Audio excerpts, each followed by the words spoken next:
नमस्कार दोस्तों ये वीडियो सिर्फ आपके भ्रम को दूर करने के लिए है। जिन लोगों के मन में अस्थिरता बनी हुई है कि हम दीपावली 31 को मनाएं कि 1 को मनाएं। बहुत सारे लोग ऐसे भी हैं जो बेचारे सीधे साधे हैं, जो इस उलझन में नहीं फंसना चाहते, इस उधेड़ बुन में, इस कैलकुलेशन में नहीं पड़ना चाहते कि हम किसको मनाएं। बट वो किसको सच माने? कुछ साधु संतों ने कहा 31 को मनाओ, कुछ बड़े पंडितों ने बोला 1 को मनाओ। मैं उस कंफ्यूजन को दूर करना चाहता हूं।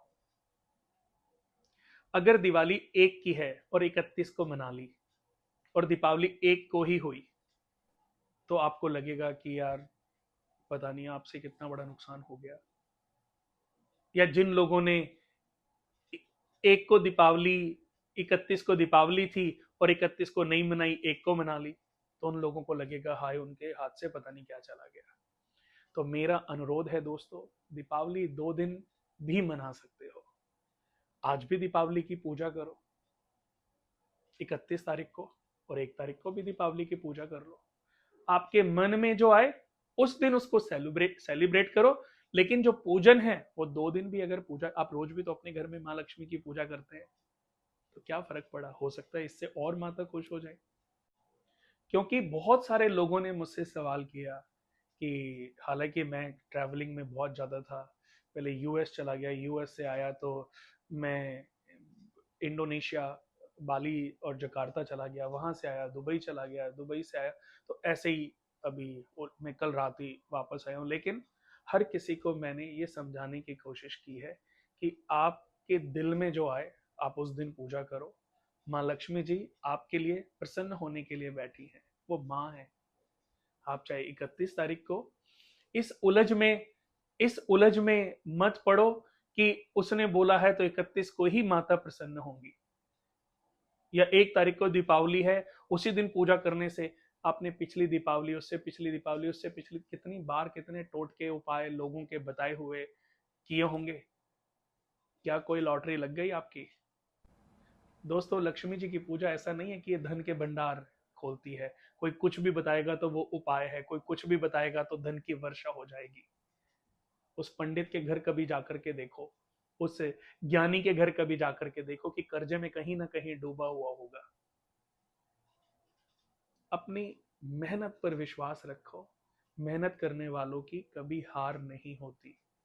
किसी ने कहा था ना कि एक पत्थर तो तबीयत से उछालो यारो, कौन कहता है कि आसमान में छेद हो नहीं सकता। तो जब आपका विश्वास आपके ऊपर होगा, आपका विश्वास आपके भगवान के ऊपर होगा, आपके ईस्ट पर होगा, तो कोई तीसरा कौन? ऐसे बहुत सारे दुनिया में उदाहरण हैं दोस्तों, जिन्होंने सच्चे मन से, सच्चे हृदय से पूजा पाठ की हैं और उनकी किस्मत को बदलते देखा है लोगों ने। एक बड़े तपस्वी गुरु कभी नदी पार नहीं कर पाए क्योंकि उनको तैरना नहीं आता था। लेकिन उनके शिष्य का विश्वास था कि गुरुजी, क्या मैं इस नदी को पार कर लूं? तो गुरुजी ने कहा, इस मंत्र का पाठ जप करके तू नदी पार करना, तुझे कुछ नहीं होगा। और दोस्तों, उस भक्त का विश्वास उस मंत्र पर और गुरु पर इतना था कि उसने मंत्र को पढ़ते हुए उस गहरी नदी को पार कर लिया। ये लंबी कहानी है, मैंने एक शॉर्टकट में सुनाई है, बट इसका सिर्फ उद्देश्य ये है कि अगर आपका किसी चीज पर विश्वास है तो वो विश्वास कभी झूठा नहीं हो सकता, कभी विश्वास टूट नहीं सकता, क्योंकि भगवान आपके विश्वास को कभी टूटने नहीं देगा। तो आपका विश्वास आपके ईस्ट पर, आपके भगवान पर, माँ लक्ष्मी पर, माँ भगवती पर होना चाहिए।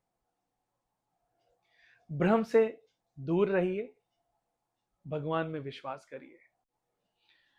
किसी ने किसी इंस्टाग्राम पर कोई मंत्र दिया, कोई भैरव का मंत्र, कोई लक्ष्मी, कोई टोटका, ऐसे ही कोई उल्टे सीधी चीजें आज के समय पे कोई भी कुछ भी डालने से बाज नहीं आ रहा है, कोई चूक नहीं रहा है।